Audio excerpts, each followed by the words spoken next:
వచ్చిన వారందరికీ, మీడియా వారందరికీ, చూస్తున్న వారందరికీ, వర్జిన్ బాయ్స్ని అమితంగా ఆదరిస్తున్న వారందరికీ మా హృదయపూర్వక ధన్యవాదములు.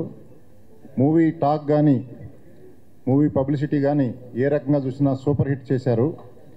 ఇంకా నిన్న ఫ్రైడేనే బాగా రెస్పాన్స్ వచ్చింది.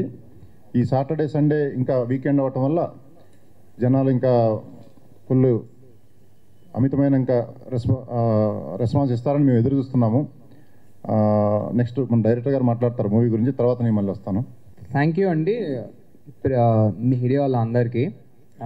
నేను చాలా హ్యాపీగా ఉన్నాను. యాక్చువల్గా నిన్న పబ్లిక్ తోటి కలిసి సినిమా చూసినప్పుడు నేను ఎక్స్పెక్ట్ చేయలేదు. నేను ఎక్స్పెక్ట్ చేసిన దానికంటే చాలా బాగా రియాక్ట్ అయ్యారు వాళ్ళు. ప్రతి కామెడీ సీన్కి, ప్రతి ఎమోషన్కి నేను అనుకున్న దానికంటే బాగా కనెక్ట్ అయ్యారు. ఏ రైటర్కైనా డైరెక్టర్కైనా పబ్లిక్లో అట్లా జనాలు అంత బాగా రెస్పాండ్ అవ్వడం చూస్తే it's very good feeling. And ఈ వీకెండ్ ఖచ్చితంగా ఇంకా వస్తారు జనాలు, ఆడియన్స్, అది మా నమ్మకం. ఎందుకంటే మౌత్ టాక్ బట్టి మార్నింగ్ షోకి, ఆఫ్టర్నూన్ షోకి, నైట్ షోస్ అయితే 95% ఫుల్ అయిపోయింది ఆక్యుపెన్సీ తోటి.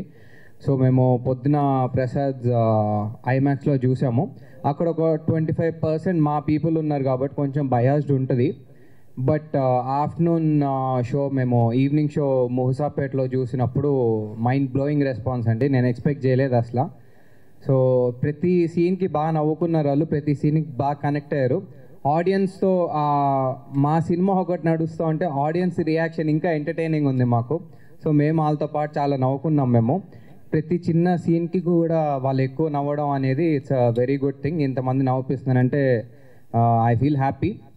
అండ్ మా టీం అందరికీ I thank them for being there with me, standing by my side, and my dialogue writer also Ajju. So నాకు అతని వల్ల కూడా చాలా ప్లస్ అయింది. He really help me. And my entire cast and crew, and especially my music director, అతను సినిమాను ఒక రేంజ్కి తీసుకెళ్ళిపోయాడండి. Thank you Smaran. అండ్ మా ప్రొడ్యూసర్ రాజా అన్న, మీకు తెలుసు అతని energy levels, positive levels. So cinema ఇలా పాజిటివ్కి వెళ్ళడానికి he is also one of the main reason అండి.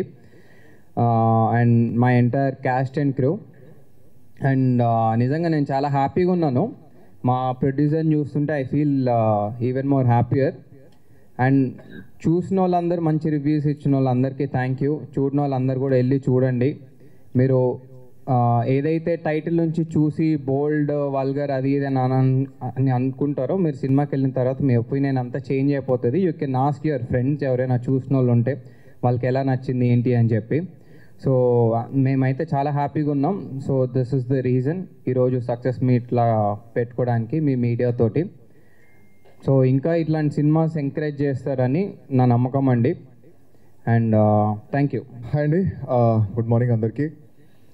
So first look, virgin boys first look దగ్గర నుంచి మీ సపోర్ట్ చాలా చాలా బాగుంది. అండ్ యాజ్ ఎక్స్పెక్టెడ్ సక్సెస్ వరకు మీరు ఉంటారు, మీరు సపోర్ట్ చేస్తారు అని ఏదైతే నమ్మామో అది ఫుల్ఫిల్ అయింది. మీరు సపోర్ట్ చేస్తూ ఉన్నారు. నిన్న థియేటర్స్లో సినిమా రిలీజ్ అయిపోయింది. మనం వచ్చినట్టు పోగొట్టుకున్నట్టు మేము వర్జిన్ బాయ్స్. సో అందరు బాగా ఎంజాయ్ చేశారండి. నిన్న మేము ఏదైతే ఎమోషన్స్ వర్కౌట్ అవుతాయి, స్టార్టింగ్ నుంచి ఏదైతే బోల్డ్గా ఏంటి పోస్టర్స్ కొంచెం లౌడ్గా ఉన్నాయి, కొంచెం బోల్డ్గా ఉన్నాయి అని చెప్పేసి ఇట్లా ఏదైతే కమెంట్స్ వస్తూ ఉన్నాయో అవన్నీ సినిమా మాట్లాడుతుందని మేము డిసైడ్ అయ్యాం. అప్పుడు దాకా ప్రమోషన్స్ మీద కాన్సన్ట్రేట్ చేసుకుంటూ లాస్ట్ 1 month చాలా కష్టపడుతూ ఉన్నాం మేము. అండ్ నిన్న సినిమా థియేటర్లో సినిమా చూస్తున్నప్పుడు క్రౌడ్ తోటి మేము చాలా సాటిస్ఫై అయ్యాం. ఎందుకంటే ఏదైతే మెసేజ్ రీచ్ అవ్వాలనుకున్నామో, ఎందుకంటే ఇది వల్గారిటీ కాదు, లేకపోతే ఇంకొక వేరే యాంగిల్లో ఉండదు అని మేము ఎంత చెప్పినా కూడా అల్టిమేట్గా సినిమా మాట్లాడుతుంది అయితే నమ్మామో అది నిన్న ఫుల్ఫిల్ అయింది. ఫ్యామిలీస్తో చూసాం, మేము అందరితో చూసాం, అందరు బాగా ఎంజాయ్ చేశారు. అండ్ కుర్రోళ్ళు రెచ్చిపోయారు. అసలు ఏదైతే జోక్స్కి కనెక్ట్ అవ్వరు అనుకున్నామో దానికి కనెక్ట్ అయ్యారు, డీటెయిల్స్ పట్టుకుంటున్నారు. అంటే ఇప్పుడు ఈ రోజుల్లో ఉన్న, అంటే చాలా ఎక్కువ మూవీస్ చూస్తున్నాం, అంత మూవీ ఎక్స్పోజర్ అంతా ఎక్కువ అయిపోయింది కాబట్టి సో ఒక చిన్న ఫియర్ అయితే ఉంటుంది. కానీ ఆ ఫియర్ వల్లే వాళ్ళు చాలా డీటెయిల్స్ పట్టుకున్నారు అండ్ చాలా నాలెడ్జబుల్గా మంచి పర్స్పెక్టివ్ తోటి సినిమా చూశారు. సో అందరికీ చాలా చాలా థ్యాంక్ యూ. చూసిన వాళ్ళందరికీ చాలా చాలా థ్యాంక్ యూ. మంచి రివ్యూస్ ఇచ్చిన వాళ్ళకి థ్యాంక్ యూ. అండ్ ఎవరైతే చూడలేరో ఫిల్ అవుతున్నాయి. అండ్ నిన్న ఈవినింగ్ నుంచి పికప్ అయింది. అండ్ మార్నింగ్స్ ఇప్పుడు షోస్ పెరిగాయి, డిస్ట్రిబ్యూటర్స్ దగ్గర నుంచి ప్రొడ్యూసర్స్కి కాల్స్ వస్తున్నాయి. యాజ్ అన్ యాక్టర్ మేము చాలా హ్యాపీ, ఇట్లాంటి వింటూ ఉంటే మాకు మంచి బూస్ట్ ఇస్తూ ఉంటుంది. అండ్ చాలా ఎంజాయ్ చేసామండి. అండ్ షోస్ కూడా ఆబ్వియస్లీ ఇంకా డిఫరెంట్ ప్లేసెస్లో కూడా చాలా పెరిగాయి. సో అంటే ఒక్కటి ఏంటంటే అంటే మంచి ఏదైనా మూవీ చేస్తున్నప్పుడు యాజ్ అన్ యాక్టర్ మేము ఏమైతే ఎక్స్పెక్ట్ చేస్తామంటే acknowledgement first, recognition, acknowledgement first expect చేస్తాం. అండ్ ఫస్ట్ మీడియా వాళ్ళందరికీ చాలా చాలా థ్యాంక్ యూ. మీరు ఏదైతే అనుకున్నారో ఆ రివ్యూని మీరు కరెక్ట్గా ఇచ్చారు. అంటే ఇన్ టర్మ్స్ ఆఫ్ మీకు ఏదైనా బాగా నచ్చితే బాగుంది అన్నారు, చాలా బాగుంది అంటే చాలా బాగుంది అన్నారు, బాగాలేదు అంటే బాగాలేదు అన్నారు, ఇంకేదైనా చేయొచ్చు అంటే ఇంకా బెటర్ ఉండొచ్చు అన్నారు. కొంతమంది ఉంటారండి రివ్యూలు ఇచ్చేవాళ్ళు, అంటే వాళ్ళు ఎక్కడుంటారో తెలియదు. అంటే మేము సినిమా చేసేది మా కష్టం మాకు తెలుసు. అంటే ఒక డైరెక్టర్ని, ఒక కథ, అంటే సినిమాలు ఎవరున్నారో కూడా తెలియదు అని చెప్పేసి కొంతమంది అంటున్నారు. మీరు రీసెర్చ్ చేసుకోండి రండి భయ్యా, ఫస్ట్ రీసెర్చ్ చేసుకొని రండి. అంటే బుక్ మై షోలో కింద ప్రొఫైల్స్ ఉంటాయి, గూగుల్ సర్చ్లు ఉంటాయి, మీరు అన్ని రీసెర్చ్ చేసుకొని వస్తారు కదా, రీసెర్చ్ చేసినట్టు మాట్లాడుతూ ఉంటారు కదా, ఇది కూడా రీసెర్చ్ చేసుకుని రండి. ఎవరి మొహాలు తెలియదు అంటున్నారు. నేను ఒకటి రథం చేశాను, గేమ్ ఆన్ చేశాను, ఇది నా 3వ సినిమా వర్జిన్ బాయ్స్. సినిమా చేయాలి అంటే ఎంత కష్టమో ఇట్ సైడ్ ఉంటే తెలుస్తుంది. మీరు బిహైండ్ ద కెమెరా నుంచొని కూర్చొని ఏసీ రూమ్లో కూర్చొని ఒక రివ్యూ ఇచ్చేసి బాగుంది బాగాలేదు అని చెప్పేసి ఒక్క మాటలో తీసి పడేస్తున్నారు లిటరల్గా. అంటే బాగాలేదు, ఏం లేదు అని చెప్పేసి ఇట్లా కొంతమంది ఏదో టార్గెట్ చేస్తున్నారో, లేకపోతే ఏదైనా పర్టికులర్ ఏదైనా రివెంజ్ పెట్టుకుంటున్నారో ఏంటో తెలియట్లేదు, కానీ జస్ట్ తీసి పడేస్తున్నారు అనమాట. అంటే ఒక సినిమాని సెట్ చేసుకోవడానికి, ఒక కథని సెట్ చేసుకోవడానికి, ఒక డైరెక్టర్ని సెట్ చేసుకోవడానికి, ఒక ప్రొడ్యూసర్ని కన్విన్స్ చేసి ఒక ప్రాజెక్ట్ ముందుకు తీయాలంటే మేము నానా చేసి ఇక్కడ దాకా వచ్చాం. అండ్ మాకు సినిమా ఇండస్ట్రీ అనేది ఒక సినిమా, ఒక ఫ్యామిలీ అని చెప్పేసి మేము ఆ ఉద్దేశంతో, ఆ బిలీఫ్ తోటి వచ్చాం. మీరు నచ్చకపోయినా నచ్చలేదన్నట్టు ఉండండి, కానీ అక్నాలెడ్జ్మెంట్ మాత్రం మిస్ అవ్వకండి ప్లీజ్. ఎందుకంటే ఒక బిలీఫ్ తోటి మీరు సపోర్ట్ చేస్తారు, ఇంకా ముందుకెళ్ళాలి. ఏదైనా బాగాలేదంటే చెప్పండి, ఇంప్రూవ్ చేసుకుంటాం. ఏదైనా బాగుందంటే అప్రిషియేట్ చేయండి, మేము ఇంకా బెటర్ చేసుకుంటాం. కానీ తీసి మాత్రం పడేయకండి. మీరు సినిమా చూసి మాట్లాడండి. సినిమా థియేటర్లో రెస్పాన్స్ చాలా చాలా చాలా బాగుంది. కుర్రోళ్ళందరూ చాలా ఎంజాయ్ చేస్తున్నారు, ఫ్యామిలీస్ ఎంజాయ్ చేస్తున్నారు. అండ్ ఇంకా సినిమానే మాట్లాడుతుంది అన్న మా కాన్ఫిడెన్స్ మేము ఫుల్ఫిల్ చేసుకున్నాం. అండ్ మీరు చూస్తారు, మీరు చూసి వర్డ్ ఆఫ్ మౌత్ తోటి ఇదంతా స్ప్రెడ్ అవ్వబోతుంది, స్ప్రెడ్ అయ్యింది అండ్ ఇంకా పికప్ అవుతుంది. అండ్ మీరు బ్లెస్ చేయండి, మీ బ్లెస్సింగ్స్తోనే మేము ఇక్కడ దాకా వచ్చాం. మీరు కొంచెం ఎంకరేజ్ చేసి, సపోర్ట్ చేసి, ఏదన్నా ఉన్నా చెప్పండి, బెటర్ చేసుకుంటాం. బాగుందంటే అప్రిషియేట్ చేయండి, బ్లెస్ చేయండి. Thank you so much. Movie మంచి టాక్ స్ప్రెడ్ చేస్తున్నందుకు, ఇంత దూరం మంచి సపోర్ట్ చేసినందుకు థ్యాంక్ యూ సో మచ్. అందరికీ నమస్కారం అండి. నా పేరు శ్రీహాన్. ఈ సినిమా ఫస్ట్ లుక్ పోస్టర్ దగ్గర నుంచి సపోర్ట్గా ఉంటూ ఈరోజు సక్సెస్ మీట్ వరకు మా ముందుండి, మా వెనకుండి గట్టిగా సపోర్ట్ చేస్తున్న మీడియా వాళ్ళందరికీ కూడా చాలా చాలా థ్యాంక్స్. అండ్ సినిమాని చాలా మంచి సక్సెస్ చేశారు. సక్సెస్ అని ఎందుకన్నాను అంటే లైక్ నేను ఇప్పటి వరకు చూడలేదన్నమాట. చాలా చిన్న సినిమాలకి అడ్వాన్స్ బుకింగ్లు నేను ఇప్పటి వరకు చూడలే. లైక్ అంటే మూవీ రిలీజ్ అయిన తర్వాత, మూవీ మౌత్ పబ్లిసిటీ అయిన తర్వాత ఒకరి నుంచి ఒకరి స్ప్రెడ్ అయ్యి ఆ తర్వాత నుంచి బుకింగ్ స్టార్ట్ అవుతూ ఉంటాయి. But for the first time virgin boys movie సినిమాకి అడ్వాన్స్ బుకింగ్స్ చూశాను. అది కూడా నేను పార్ట్ అయిన సినిమాని చూడడం చాలా హ్యాపీ అనిపించింది. అండ్ నిన్న ప్రసాద్స్లో షో చూసినప్పుడు లైక్ డైరెక్టర్ చెప్పినట్టు సాటిస్ఫైడ్. బట్ ఎక్కడో అంటే మా ఫ్రెండ్స్, ఫ్యామిలీస్ వీళ్ళందరూ ఉన్నారు కాబట్టి అక్కడ కంప్లీట్గా జడ్జ్ చేయలేము. ఇంకెక్కడికైనా వెళ్దామని చెప్పేసి ఏషియన్ లక్ష్మీకళ థియేటర్ మూసాపేటకి వెళ్ళాము. అదిరిపోయింది అక్కడైతే రెస్పాన్స్. ఇంటర్వెల్లో లైట్ ఆన్ అవగానే ఒక చిన్న పాప లేచి సినిమా చాలా బాగుంది మమ్మీ అంది. ఊరేమో ఎవరైనా పిల్లల్ని తీసుకొచ్చారు అనుకున్నా. నాకే కొంచెం ఎంబారసింగ్ ఫీలింగ్ వచ్చింది. అంటే మా రెస్పాన్సిబిలిటీగా మేము చెప్పాము, అంటే మా ప్రొడ్యూసర్ చెప్పారు, మేము చెప్పాము పిల్లలతో రాకండి అని. బట్ అయినా సరే కొంతమంది వస్తున్నారు. ఓకే, వాళ్ళకి నచ్చేస్తే మేమేం చేయలేము. బట్ పేరెంట్స్ కొంచెం జాగ్రత్త, అంటే మేమైతే చెప్పాము పిల్లల్ని కొంచెం అవాయిడ్ చేయండి, మాకు డబ్బులు ఇంపార్టెంట్, సినిమా ఆడడం ఇంపార్టెంట్, కానీ మరీ ఇట్లా పిల్లల్ని ఇది చేసి అలాంటి వాళ్ళం కాదు మేము. అండ్ సినిమా రెస్పాన్స్ విషయానికి వస్తే మాత్రం comedy, fun, entertainment, romance, emotion అన్నీ కూడా చాలా బాగా వర్కౌట్ అయ్యాయి. అందరూ బాగా కనెక్ట్ అయ్యారు, తెగ నవ్వుకుంటూ ఉన్నారు. అండ్ ఫస్ట్ టైం నేను 70mm స్క్రీన్ మీద చూసుకోవడం నాకు చాలా ఆనందంగా అనిపించింది. అండ్ ఈ ఆపర్చునిటీ ఇచ్చినందుకు, నన్ను నమ్మినందుకు మా డైరెక్టర్కి చాలా చాలా థ్యాంక్స్. అండ్ మా ప్రొడ్యూసర్ గారికి అందరికీ చాలా థ్యాంక్స్ అండి. అండ్ సినిమా డెఫినెట్గా మీరు వాచ్ చేయండి, మీరే చూడండి. ఇప్పుడు 100 మంది సినిమా హాల్లో కూర్చున్నారంటే ఒక్కొక్కటిది ఒక్కొక్క ఒపీనియన్ ఉంటుంది. ఒకడికి లవ్ ట్రాక్ నచ్చొచ్చు, ఒకడికి ఎమోషన్ నచ్చొచ్చు, ఇంకొకటి కామెడీ నచ్చొచ్చు, ఇంకొకటికి ఫాదర్ ఎమోషన్ నచ్చొచ్చు, ఇంకొకటికి ఆ విలనిజం నెగిటివ్. నన్న ఎవడో కనబడ్డాడు ఆ విలన్ క్యారెక్టర్ని చూసి, బ్రో నేను కూడా నీలాంటి ఉన్నాయి బ్రో, నాకు నీలాగే చేయాలనిపిస్తుంది బ్రో, ఎవరైనా లవర్స్ కనబడితే నాకు తొక్కేయాలనిపిస్తుంది బ్రో, అది ఇది అంటున్నాడు. సో అలాగా మల్టిపుల్ ఒపీనియన్స్ ఉంటారు. ఒక్కడి ఒపీనియన్ మీద డిసైడ్ అయ్యి చూసేది కాదు సినిమా అనేది, ఏ సినిమా అయినా సరే. అలాగా ఒకడు ఎవడో సినిమా వాడు చూసాడో లేదో కూడా తెలియదు, వాడు ఒకటి రివ్యూ పెడతాడు. ఆ కుళ్ళిపోయిన కూరగాయల మార్కెట్ రివ్యూలు అయితే మీరు చూడకండి. మనం తెలుగు వాళ్ళం, మన తెలుగు సినిమా స్థాయిని పెంచాలంటే మనమే మనకు మనం సపోర్ట్ చేసుకోవాలి భయ్యా. నాకు అర్థం కావట్లేదు, మన తెలుగు సినిమా అనేది మొత్తం అంతా చాలా పెద్ద రేంజ్కి వెళ్ళాలంటే మన తెలుగు వాళ్ళే మనల్ని మనం తొక్కేసుకుంటే ఎలా? నాకు అర్థం కాదు.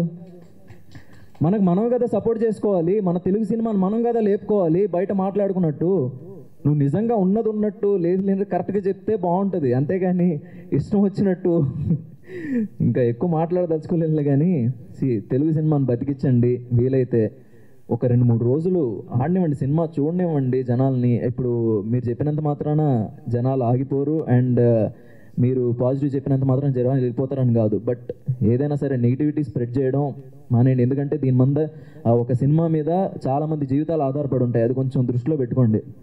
ఎందుకంటే ఒక సినిమా అంటే ఒక మోర్ దెన్ 100, 150, 200 పీపుల్ చాలామంది దీని మీద డిపెండ్ అయ్యి పనిచేసి ఉంటారు. వాళ్ళకి ఫ్యామిలీస్ ఉంటాయి, కుటుంబాలు ఉంటాయి. అవన్నీ కొంచెం దృష్టిలో పెట్టుకొని బిహేవ్ చేసి కొంచెం రెస్పాన్సిబుల్గా ఉంటే తెలుగు సినిమాని మనం కాపాడగలం, బతికించగలం. Thank you so much. లేవు నుంచొని వెనకమాల చూసాము ఆ సినిమా అంటే ప్రతి 2 నిమిషాలకు నవ్వుతూనే ఉన్నారు. Tremendous response. అసలు అది వాళ్ళని చూస్తుంటే ఒక సినిమా చూస్తున్నట్టుంది మాకు. ఇది ఒక సపరేట్ సినిమా. సినిమా తర్వాత వాళ్ళు మాట్లాడే విధానం ఒక్కడ కూడా నెగిటివ్గా మాట్లాడతలా. అంటే 5-6 థియేటర్లో నిన్న మాకు లైవ్గా చూసిన దాని ప్రకారం ఒక్క రిపోర్ట్ కూడా నెగిటివ్గా లేకుండా చాలా అద్భుతంగా ప్లెజెంట్గా చాలా హ్యాపీగా ఎంజాయ్ చేస్తూ, అసలు కోట్లు ఖర్చు పెట్టి ఒక ప్రొడ్యూసర్ అనేవాడు థియేటర్లు కట్టి ఏసీలు ఇచ్చి అన్ని ఫెసిలిటీస్ ప్రొవైడ్ చేసి ₹1,00,00,000 ఖర్చు పెట్టి 100 రూపాయలకే నీకు ఎంటర్టైన్మెంట్ ఇస్తున్నాడు కదా. అసలు ప్రొడ్యూసర్లు ఈ 24 క్యాప్స్ లేకపోతే ఎంటర్టైన్మెంట్ ఎక్కడి నుంచి వస్తుంది మీకు? దాని మీద బతికే వాళ్ళందరూ ఏమైపోతారు? సమాజము, దేశము ప్రతిదీ ఎదగాలంటే 4 ఉంటాయి, కారుకు చక్రాలు ఉన్నట్టు. జ్యుడిషియల్, లెజిస్లేటివ్, ఎగ్జిక్యూటివ్ 3 చక్రాలు అయితే ఆ 4వ చక్రమేనా ఈ జర్నలిజము? అది అందరికీ తెలుసు. కాకపోతే అటువంటి తులసి తోటలో గంజాయి మొక్కలు లాంటి కొంతమంది జర్నలిజం ముసుగుతో, వాళ్ళు అసలు జర్నలిస్టులే కాదు, ఎక్కడో చీకటి రూమ్లో కూర్చొని ఇరిగిపోయిన చైర్లో సిగరెట్ కొట్టుకుంటూ వాడు ఒక వెబ్సైటో యూట్యూబో పెట్టుకొని వాడు సినిమా చూడకముందే ఒక ట్రైలర్ టీజర్లను కట్ చేసి వాడు ఒక వీడియో రెడీగా చేసుకొని డబ్బులు డిమాండ్ చేస్తూ ప్రొడ్యూసర్లని పరాన్న జీవుల్లాగా. ఇప్పుడు దాకా ఇది ప్రొడ్యూసర్లకు తెలియక కాదు. నాగవంశీ గారు మాట్లాడారు, దిల్ రాజు గారు మాట్లాడారు, మిగతా ప్రొడ్యూసర్లు అందరూ మాట్లాడుతూనే ఉన్నారు. కానీ ఇది కోవిడ్కి వ్యాక్సిన్ కనిపెట్టినట్టు వెంటనే దీనికి సొల్యూషన్ కనిపెట్టకపోతే ఇండస్ట్రీ మొత్తం నాశనం అవ్వటం ఖాయం, అందరికీ ఉపాధి పోవటము ఖాయము. మాకేమీ కాదు, ఇది కాకపోతే ఇంకొక బిజినెస్ చేసుకుంటాం. ప్యాషన్తో వచ్చి అందరికీ ఎంటర్టైన్మెంట్ ఇవ్వాలనే ఉద్దేశంతో చేస్తున్నాము. చిన్న సినిమా వాడు ఈడెవడరా మాట్లాడుతున్నాడని అనుకోకర్లా. ఫస్ట్ సినిమా అయినా కామన్ సెన్స్తో మాట్లాడుతున్నాను నేను. వాళ్ళు మాట్లాడుతున్నప్పుడు వంశీ గారు, దిల్ రాజు గారు నాకు అంత నాలెడ్జ్ లేదు, అబ్జర్వ్ చేసిన. వాళ్ళు మాట్లాడేది కనెక్ట్ అయ్యా నిన్న. అరే ఇంత బాధగా ఎందుకు మాట్లాడుతున్నారా అని. ఇప్పుడు శుక్రవారం వస్తే ఒక బఫే లాంటిది సినిమా ఇండస్ట్రీ. ఫుడ్ అన్ని రకరకాల సినిమాలు రిలీజ్ అవుతాయి. ఒక బఫేలో బిర్యానీ ఉండవచ్చు, సాంబార్ రైస్ ఉండవచ్చు, బిసి బేలాబాత్ ఉండవచ్చు, పెరుగన్నము ఉండవచ్చు. ఆడియన్స్ తినడానికి వెళితే ఈ ముసుగులో ఈ ఎవరైతే రివ్యూలు పెడుతున్నారో డబ్బులు డిమాండ్ చేస్తూ కొంతమంది యూట్యూబర్స్ వాళ్ళు ఆ బఫే మీద ఇసుక చల్లేస్తే ఎలా ఉంటుందో ఊహించారా? తయారు చేసినోడికి ఎలా ఉంటుంది, తినేవాడికి ఎలా ఉంటుంది? ఆడియన్స్ మీ అందరికీ చెప్తున్నా, మీకు వచ్చే ఎంటర్టైన్మెంట్ని వీళ్ళు తొక్కేస్తున్నారు మీ దాకా రానికుండా. మీరే మీ మధ్యలోనే ఉన్నారు. వాళ్ళని మీరు కనిపెట్టి నులిమేయాలి. మీరు మీడియా వాళ్ళు కూడా మీరందరూ తులసి తోటలో ఉండే గంజాయి మొక్కల్ని పట్టుకొని యాక్ట్లు, సెక్షన్లు తిరగేసి, అసలు వాడికి పరిధులు ఉన్నాయి, వాడు ఇష్టం వచ్చినట్టు ఏ సెక్షన్ ప్రకారం వాడు యూట్యూబ్ పెట్టి రాస్తున్నాడో చెప్పండి. సినిమాకైతే సెన్సార్ ఉంది, వాళ్ళకి ఎటువంటి సెన్సార్ ఉంది? అందుకని అందరూ కూర్చొని 24 క్యాప్స్ కానీ ఇంకా ఇతరత్ర ప్రొడ్యూసర్ కౌన్సిల్స్ మిగతా వాళ్ళందరూ కూర్చొని దీనికి ఒక సొల్యూషన్ ఇమీడియట్గా తీసుకురావాల్సిన పరిస్థితి ఉంది. ఆడెవడో పొలసక్కవాడంట, ఆడికి 2 టమాటాలు లేవు కానీ వాడు 1 టమాటా రివ్యూ ఎలా ఇస్తాడు? అసలు వాడెవడో నాకు తెలియదు, నేనెవడో వాడికి తెలియదు. సినిమా రిలీజ్ కాకుండా రివ్యూలు పెట్టేస్తుంటారు. అటువంటి వాళ్ళని మక్కిలిర కొట్టి, తోలు ఒలచి, ఉప్పు కారం చల్లి, ఎండలో వేసి శిక్ష పడేలా చేయాలి. గుర్తుపెట్టుకోండి, అటువంటి వాళ్ళు అక్కడక్కడ ఉన్నారు, మన మధ్యలోనే ఉన్నారు. నాకు తెలియక కాదు, పోనీలే వాళ్ళకి మళ్ళీ ఒక తల్లో చెల్లో పెళ్ళామో ఉంటుంది, వాళ్ళ ఫ్యామిలీస్ కూడా బతుకుతలేదని వదిలేస్తున్నాము. చేతకా కాదు, నాలాంటి వాడు ఎవడో తగులుతాడు, తాట తీస్తాడు. ముందే చెబుతున్నా, తాట తీయటం ఖాయం అటువంటి వాళ్ళని. కబడ్దార్ పొలచక్కవాడు నువ్వు ఎక్కడున్నావు. యూట్యూబ్లో లింకులు కనుక తీయకపోతే అటువంటి వాళ్ళు నేను 24 అవర్స్లో తలుచుకుంటే యాక్ట్లో కూడా అమెండ్ చేపించి తాట తీయటం ఖాయం. మీకు ఫ్రీడమ్ ఉంది కదా అని మీ ఇష్టం వచ్చినట్లు పెడతానికి ఎవర్రా మీరు? సినిమా నా సినిమా గురించి నేను మాట్లాడతా, నాది సూపర్ సక్సెస్ అయింది. పక్కన వాళ్ళ సినిమాల దగ్గర కూడా డబ్బులు తీసుకొని ఇంకా రేటింగ్లు తక్కువ ఇస్తారు. అసలు ఎందుకండి ఇది? సినిమా మీదే కదా మీరు బతికేది. తల్లి రొమ్ము పాలు తాగుతూనే రొమ్ము కోసే టైప్ ఎందుకు మీరు? ఎంత అన్యాయం ఇది. ఇటువంటి పాపపు కూడు మీరు తిని మీరు అసలు మీ ఫ్యామిలీ వాళ్ళే మిమ్మల్ని ఉరేయాలి పట్టుకొని. ఇది ఎంత ద్రోహము. పెద్ద పెద్ద ప్రొడ్యూసర్లు అందరికీ తెలుసు. వెంటనే కూర్చొని దీని మీద కోవిడ్ వ్యాక్సిన్ కనిపెట్టినట్టు వెంటనే సొల్యూషన్ కనిపెట్టకపోతే ప్రొడ్యూసర్కి ఒక బడ్జెట్, సినిమా తీయడానికి ఒక బడ్జెట్, పబ్లిసిటీకి ఒక బడ్జెట్, వాటన్నిటికంటే వీటికి ఎక్కువ బడ్జెట్ పెట్టుకోవాల్సిన పరిస్థితి. అసలే జనాలు సినిమాకి థియేటర్కి రాక ఇబ్బంది పడుతుంటే వచ్చే జనాలను కూడా ఇసుక చల్లేసి బిర్యానీలు తినకుండా చేస్తున్నారు. మేము ఆఫర్లు పెట్టాము, ఈ ఆఫర్లు మీ చేతికి అందనీయకుండా చేస్తున్నారు. ఐఫోన్లు పెట్టాము, అవన్నీ మీకు అందనీయకుండా కాలర్ రాస్తున్నారు. పబ్లిక్ టాక్ చూస్తేనేమో 100% పాజిటివ్గా ఉంది. నేను అనేది ఏంటంటే అందరూ సినిమా థియేటర్ మా సినిమాని ఆదరిస్తున్నారు, మాకు ప్రాబ్లం ఏం లేదు, బాగా లాభాలు వస్తున్నాయి, ఆల్రెడీ నో ప్రాబ్లం. వేరే సినిమాలు 2 సినిమాలను కూడా నేను గమనిస్తున్నాను. అవి మంచి చెప్పాను కదా, బఫేలో రకరకాల ఫుడ్ ఉంటుంది, ఏది చెడ్డ ఫుడ్ కాదు. 100 రూపాయలకే మీకు ఎంటర్టైన్మెంట్ ఇస్తుంటే మీరు అసలు ఒక కామన్ సెన్స్తో ఆలోచించండి. అసలు ఎంత కష్టపడతారు ఒక సినిమా యూనిట్ మొత్తం అని చెప్పి ఎందుకు ఈ విధంగా చేస్తున్నారు? అటువంటి వాళ్ళని మీ మధ్యలోనే ఉన్నారు. ఎక్కడో కనిపెట్టి మాకు చెప్పండి, 24 అవర్స్ టైం ఇవ్వండి, నాకు వాడిని కనుమరుగు లేకుండా చేస్తాం. కబడ్దార్ పూల చక్కవాడు కావచ్చు, ఇంకొకటి కావచ్చు, జాగ్రత్త. Thank you so much. అందరూ ఇండస్ట్రీ అండి, అందరూ దాని మీదే బతుకుతున్నారు. అందరూ దాని మీద, మేము దాని మీదే మీరు దాని మీద బతుకుతున్నప్పుడు ఎక్కిన చెట్టునే కోస్తే ఎలా ఉంటుంది? తెలుగు ఫిల్మ్ హబ్ అని ఇంకా ఇతరత్ర కొన్ని కంప్లైంట్ ఆల్రెడీ పెట్టాము ప్రొడ్యూసర్ కౌన్సిల్లో, వెంటనే స్పందించారు. Okay, we should appreciate that. Release అవ్వకముందే పెట్టాడు రివ్యూ 24 అవర్స్ ముందు. ఇప్పుడు వర్జిన్ బాయ్స్ మూవీ అనేవాడు ఆ పోల్ చక్కాయి వాడు రెడీ చేసుకుని వాడు కూడా ఉందే. అంటే మన సినిమాతో వాడు ఫేమస్ అవ్వాలంటున్నాను. వేరే మూవీలు పెట్టలేదు, అసలు అవి చూసి పెట్టొచ్చు కదా, వేరే మూవీలు చూడొచ్చు కదా, వాటి గురించి ఎందుకు పెట్టలేదు అంటే చెప్తున్నాను. వాడు కూడా ఫేమస్ అవుదాము, ఏదో ఒక కంట్రవర్సీ చేసి వాడికి ఎందుకులే చెప్పింది మళ్ళీ చెప్తాము. ప్రమోషన్స్ కనిపిస్తున్నాయి కాబట్టి దీన్ని పట్టుకుంటే ఇది చేద్దామని. అంటే అతను మాట్లాడింది కూడా యూట్యూబ్లో చాలా గలీజ్గా మాట్లాడాడు. దానికి అది బాడీ షేమింగ్, అది లిటరల్గా దట్స్ లీగల్ ఒఫెన్స్ అది. సో డెఫినెట్గా అతని పైన అయితే యాక్షన్ తీసుకుంటాం మేము ఖచ్చితంగా. అండ్ మా హీరోయిన్స్ గురించి మా యాక్టర్స్ గురించి మాట్లాడే ముందర ఫస్ట్ అతన్ని అద్దంలో చూసుకోమనండి. So that's really wrong. అది అమ్మాయిల గురించి బాడీ షేమింగ్ చేస్తే ఇంకంతే, బయటకు రారు, ఇంకా తీహారే. అది తెలియదేమో. అదే కాదు, బార్డర్స్ క్రాస్ చేసి మాట్లాడినా రివ్యూస్ పెట్టినా ఉన్నాయి సెక్షన్స్, మన వాళ్ళు చూసి చూడట్టు వదిలేస్తున్నారు. అది ఒక్కసారి నాలాంటి వాడు ఎవడో తగులుతాడు తిక్కలోడు. అయిపోయి నేను వచ్చే ముందే మాట్లాడొచ్చా కొంతమంది సెంట్రల్ మినిస్టర్లతో ఆఫీసర్లతో ఏం చేయాలి ఏంటని విచారించి. కొద్దిగా అలర్ట్ ఉండండి, ఎట్లా పడితే అట్లా రాయొద్దు. డబ్బులు కావాలంటే రకరకాల విధానాలు ఉంటాయి. ఎవరో ఎంటర్టైన్మెంట్ని తొక్కేసి మీరు ఇంకా దాని గురించి మాట్లాడొద్దు. శవాల మీద మీరు ఏదో అంటారు కదా, పేలాలు తినండి, శవాన్ని కూడా కోసుకు తింటున్నారు. శవాల మీద పేలాలు తింటే ఓకే, శవము అక్కడికి వెళ్ళేలోపు శవం కూడా ఉండదు, ఉట్టి అది పాడి ఉంటుంది, శవాన్ని కూడా కోసేస్తున్నారు. ఏం లేదు బ్రదర్, ప్రతి సినిమా పరిస్థితి ఇలాగే ఉంది. Thank you so much. కొంచెం మీ అందరూ సపోర్ట్ కావాలి. వాళ్ళు ఎవరో కనిపెట్టండి, ఒకళ్ళిద్దరు ఉన్నారు, అట్లాంటి వాళ్ళని ఎంటర్టైన్ చేయమాకండి. అసలు జనం కూడా అటువంటి వాళ్ళని చూసి సినిమాలకి మనం కూడా ఎడ్యుకేట్ కావాలి. జనం కూడా ఎటువంటి వాళ్ళని చూసి వెళ్ళాలి, ఎటువంటి వాళ్ళని చూసి అసలు వెళ్ళండి. మీరు రివ్యూలు చూడాల్సిన పనేముంది? మీకు తెలివి ఉంటుంది కదా, ఉచితానుచిత వివేక జ్ఞానం ఉంటుంది కదా. ఎవడో రివ్యూ చూసి ఆడెవడో దాన్ని పట్టుకొని సినిమాకి వెళ్ళాల్సిన పనేముందంట? మీకు ఎంటర్టైన్మెంట్ కావాలా వద్దా? Thank you for your support.